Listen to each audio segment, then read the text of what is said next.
Hey everybody, welcome to Grandma and Grandpa's house of Bauman Farms. This is actually the original homestead that was started in 1895 by my great-great-grandmother. Just across the way right over here is a house that my grandfather was born in. And my grandfather is responsible for this really cool, maybe a little bit unusual, something you've never seen before vineyard, except for these are kiwis. This is what a grove, maybe is the more appropriate word, of what kiwis look like. And you can kind of see them hanging in here. This has been here, I think, my whole life. So over 40 years. As long as I can remember, this has been here. And my grandfather, as the story goes, my grandfather was one of those people who was like, don't put all of your eggs in one basket. Like, he grew a little bit of a lot of different things, and he was always willing to try new things. And it must have been around 1950s that he first got it up in his idea that he wanted to grow kiwis, and he planted this whole field of kiwis. And we're in zone 7B in the Willamette Valley in Oregon. Like, it's not a place you would normally think we're going to grow kiwis, right? He was so excited. He planted all these kiwis. They started growing. I think it lasted for a year or two, and then we had a cold snap come through and killed all of them. But that did not deter my grandfather. And soon after that, I was born in 1980, so it would have been a couple decades later, he found a new variety. This particular variety of kiwi is called a Hayward. And Haywards are, Jessica, if you want to come in here, you can kind of see, this is more the kind of traditional fuzzy green kiwis. And Haywards were the first ones of the hardier kiwis that actually took. This is, like I said, been here my entire life. And we've had several cold snaps over that period. And these have grown and been very successful. We sell the plants in the springtime at the farm. Here's where it gets a little bit tricky. Kiwis, you need a male and female plant. And in a lot of different plants, it's easy to tell the difference. With kiwis, it's very, very difficult. And you need about one male for about every 7 female plants. And the only way that you can tell the difference is by the flower. And I'll have Jessica put up a picture of the male and female flower side by side. And they only flower for a couple weeks, and that is your only time that you can tell the difference. You need to have a male and you need to have a female in order to make it work. It produces these kiwis. The kiwis start coming on in the summertime, but the trick, this is October 29th right now, and we have just now picked our first kiwi. You have to wait for the sugar to like really move into the kiwi. If you don't wait till after a first frost, usually it's around the end of October, 1st of November that they're ready, the kiwis will never ripen. So we wait till now. We just started picking them, and it takes, when we pick them, I mean, they are hard as a rock. And it takes quite a while for them to ripen up. So we pick them. If you keep them cool, they'll last longer. But one of the tricks for you at home is you want to take the kiwis, put them out maybe in a paper bag, keep them warm on your kitchen counter, and put an apple with it. The apples release a gas that will help the kiwis ripen faster. And you can keep some in the refrigerator and some out on your counter, and then kind of so they don't all ripen at the same time. We only get them for a little while. It's about the month of November that we have fresh Bauman grown kiwis on the farm, but they're in stock right now on the farm. So come on out and get some of the kiwis.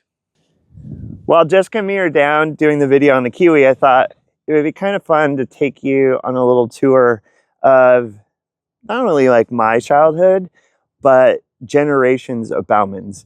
This this sign even looks old at this point in time, but it's a century farm. This farm was started back in 1895 by my great-great-grandmother, and this house right over here is Grandma and Grandpa's house to me, but my grandfather was actually born in that house. It has been in our family for generations, and it's about a mile from where I grew up, where the store is at. And this is really where I spent my childhood. My mom and dad, the store wasn't very busy when I was younger. It was just getting started. You know, we would open it for a few hours during the day. Grandma and grandpa are really the ones that were in charge of watching me because mom and dad were so busy. So I would work on the farm, whether up there or down here, and I just rode my bike back and forth all summer long. The Pudding River is down along the back, and in the afternoons we'd go swimming and go playing down there. But all over these buildings everywhere, to me, this is so nostalgic, and it's kind of funny. So this is my dad's parents, Grandma and Grandpa Bauman, and right across the field right over there, the house has since burned down, but the house right there was my mom's parents, Grandma and Grandpa Zollner, to me. So my grandparents were next door neighbors to each other. I could run back and forth between the two of them. My parents obviously thus were neighbors growing up. My dad married the cute young girl next door. And it was great for us. Like, my whole family was right here. I could spend all my time here. It's obviously changed over the years, but I think it's so cool.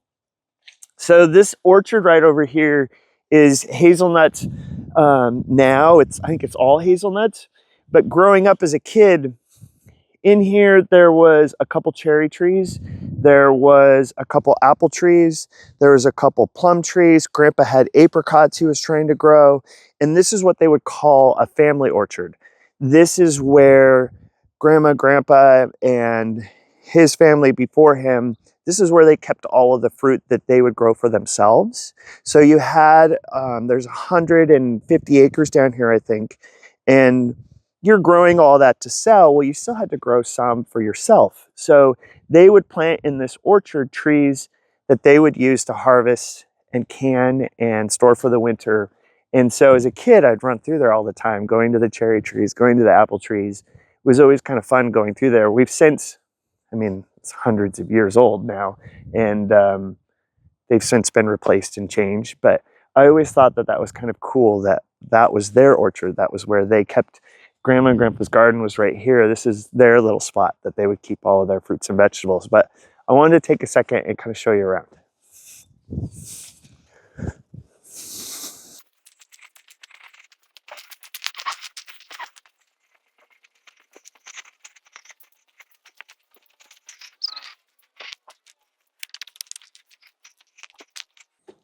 So there's a lot of different buildings around here. A lot of it has a lot of history for me, but it's kind of a good history on Bauman Farms and who we are and why we ended up the way we did. So in this barn right here, in the bottom layers, we had hogs. I was always told later in life that, like, they were really more about like keeping my grandpa something to do as he got older. But it started, they used to grow lots of hogs. They used to have cattle and all of that too when they were younger. But at me as a kid, all we had were hogs. But the upstairs barn, I had so many memories. My grandfather was one of the first people that started growing vegetables as seed crops.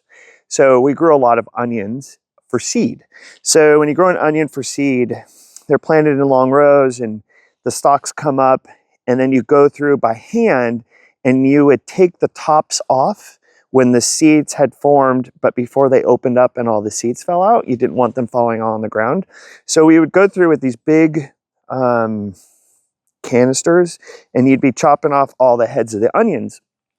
Then as a kid, in the top of the barn there, we would have a conveyor belt that would take all the seed heads up to the top, and we'd have to layer them all out. They would dry. And then when they were done, we would take all those heads back out once they were dried and send them through a thrasher. And that would take the seeds out.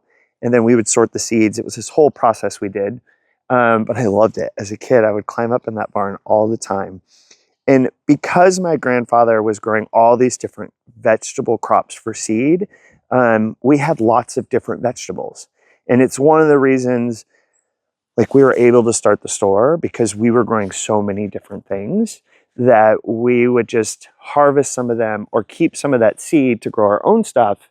But then we were able to get a store going, which is kind of how Mom and Dad started the produce store. We would do that in there.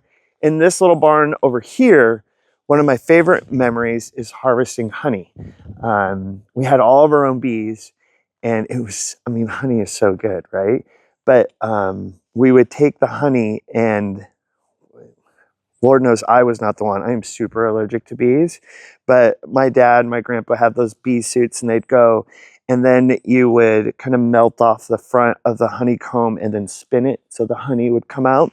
And I remember doing it in that building so many times, and then we'd put it in jars and we'd sell it at the store. But eating honeycomb or honeycomb with a little bit of honey in it, oh, so good.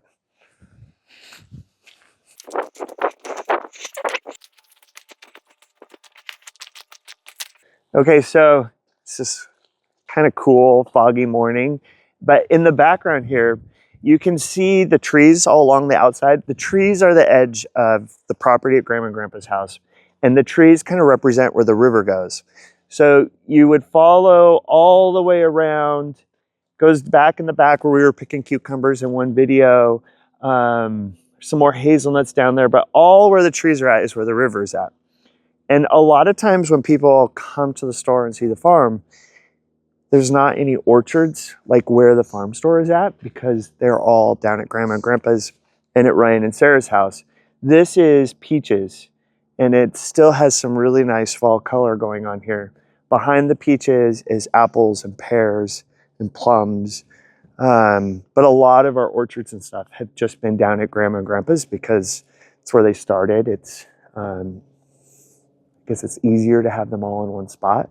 But between the river, the orchards, all the buildings down here, it's a total walk down memory lane for me.